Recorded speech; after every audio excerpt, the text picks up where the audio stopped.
Hi, Leo. Welcome to your February 2019 Astro Update. I'm Raina.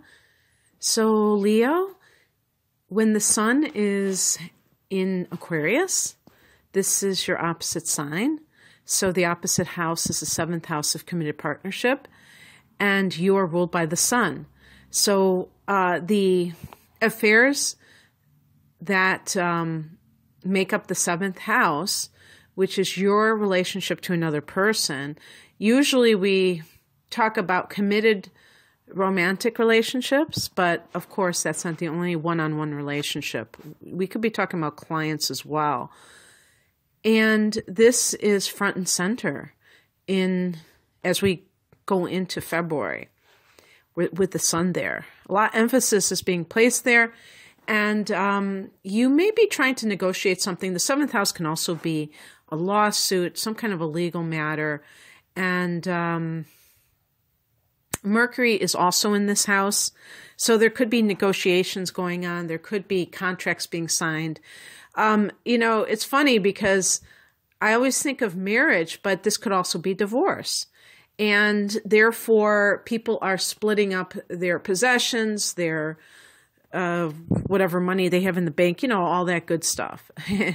And going through it. And, I don't see Mars here. So Venus will be entering that house probably sometime in March. So that might even be where the money that comes from the legal agreement kicks in. I don't know. But the point is that this could also be a divorce. But if it's a marriage situation, this is really good energy for that, actually, because with the sun here, there could be healing that takes place. And Mercury means that the lines of communication are open. So just recently, you had a lunar eclipse in your sign. So this activated that same polarity. And in that case, you were focused on yourself, on what your needs are versus the needs of you and the other person together as a couple. So that might have figured into what you're talking about now, what you're discussing, and so whatever that means to you. And on the 3rd, Venus goes into Capricorn, the 6th house. Now, Venus, until the 3rd, is in the 5th house of romance, in the house that you rule. So there may be somebody, this is one of those things that the 7th house, for some people, could be a divorce, and they are in love with somebody else, and Venus in the 5th house, indicating that. But Venus does go into Capricorn, and that's your 6th house, and it's a very practical house. And that's a practical sign, Capricorn. So Venus loves to luxuriate and to seek pleasure, beauty from life. In the 6th house of work, it's kind of strange bedfellows, although it's also the house of health.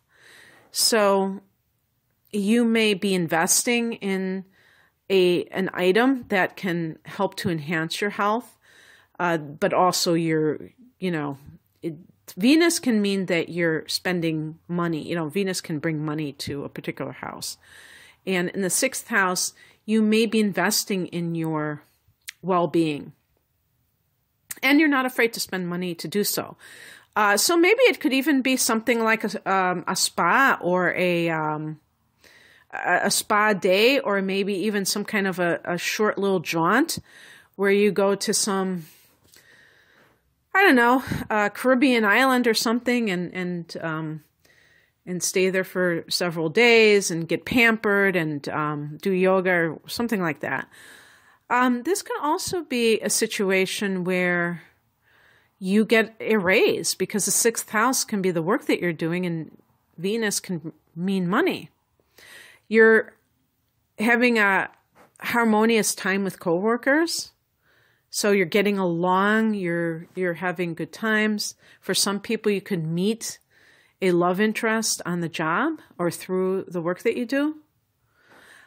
Then we have very next day on the 4th, we have a new moon in Aquarius in that 7th house. So a new day is dawning. For a marriage or the equivalent, it could be a new chapter in your relationship, a good chapter. And, you know, you have Venus poised to enter that house sometime in March. So you may be like rekindling things if there was some kind of a fallout before. Healing can take place because the sun is there. And as I said, you know, Mercury can indicate that you are being very open with one another and not keeping anything to yourself, and that makes for a healthy relationship. On the 10th, Mercury goes into Pisces, and that's your 8th house. So if there was some kind of situation involving a legal matter, this could even be, this could be connected also, I'm trying to think. Yeah, well, you know, like especially if it had to do with a divorce or something like that, you might just finally get everything settled. The 8th house is shared resources, so that would definitely fall into that category. And maybe contracts that are connected with that. Mercury can be contracts. Also, this is a very good time for Leos who are looking to enhance their psychic ability. The 8th house is a water house. It's Scorpio's house. And it's a great time also to connect with material that is metaphysical in nature, occult or hidden in nature, esoteric, conspiracy theories, mysteries. It might simply be that you're having an obsession over a certain genre, that's true crime or, you know, all the scorpionic things. But it could even be in terms of research in this area. If you're somebody who, for instance, is a writer and you're trying to write some book on horror or a ghost story or something like that, you may be doing research on the topics that connect to this particular issue and trying to get everything ready so that you can write your book with as much accuracy as possible. The 8th house is a house that is great for research when Mercury transits there. Any type of research, really, but I mean, I'm thinking specifically of 8th house topics. On the 14th, we have Mars entering Taurus. And I was joking with some of the other videos that Taurus is one of the most sensual signs that I can think of. Leo is too, by the way. And Mars is the sex drive. So that is gasoline in the fire as it is. And it's on Valentine's Day. So usually we think of Valentine's Day as romantic, but this could be like hot and heavy. But this is in the 10th house for you. So this is more of career matters. And with Mars and Taurus, I think that you're going to really be looking for tangible results. If you're working on something career-wise, you're looking to do something and you're not like thinking in terms of future benefits, but maybe more immediate gains that you can gauge, that you can see if they're really working out. And also, I think Taurus sometimes gets a bad rap about being kind of lazy. Taurus can be very slow moving, but Taurus is a fixed sign like you, Leo, and Leos are associated with workaholism. So Taurus, I don't know if I'd say the same about Taurus, although I know a Taurus person who works very hard. But definitely with Taurus, if they want to achieve something, they will work night and day and they won't have any kind of fatigue. So I don't know how to say that word, indefatigable, something like that. So that kind of drive in your career sector can produce major results in a short period of time. The sun goes into Pisces on the 18th in that 8th house, and the matters of family. The reason I said family is I was thinking that the sun is the father, and the 8th house can be inheritance issues. So going back to, signing contracts and stuff like that, that could be related to an inheritance. But with the sun in the 8th house, you're really focusing on shared resources. So again, if you're going through a divorce, or it could even be like a child custody hearing where you're trying to prove, what your income level is so that you can decide whether or not you have to pay child support or the other person has to pay more, whatever, however that goes. And so you could be fighting about that. Well, I won't say that you're fighting. I would say more in the case of being aware of, or, of really focusing on this to some degree, because you have Mercury there as well. So that might be part of your research, is seeing taking matters into your own hands and trying to see whether or not the other person should have to pay more. Now, if this is something like a child custody thing, you may even be doing a little bit of snooping. The 8th house with Scorpio is like the person who's a detective, who's kind of like trying to uncover people's lies and half-truths and things like that. So that might be in the area of money that is connected to both of you. And same goes for inheritances, because sometimes people lie about those as well, and you have to do a little bit of digging. And then the last major transit that I'm going to talk about is the full moon in Virgo, which is on February 19th. And this is at 0 degrees of Virgo. This is your second house of earned income. And this is a super moon as well. So it's supposed to be a bigger moon. I think they say usually like 20% bigger. Powerful, maybe more powerful than a typical full moon. And the biggest out of the 3 that are occurring at the beginning of 2019. So for what that's worth, and this is in that earned income sector.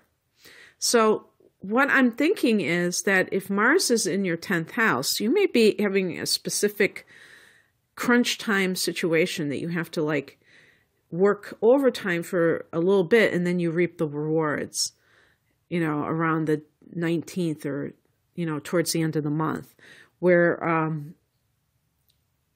this is like the culmination of your efforts, and then you get paid for it. You could get a raise. You could get, you could lose a source of income. Sometimes the full moons are endings.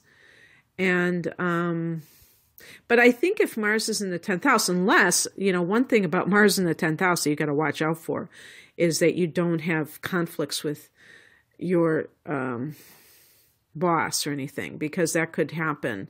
And then that leads to, the pink slip. So keep your ego in check, Leo.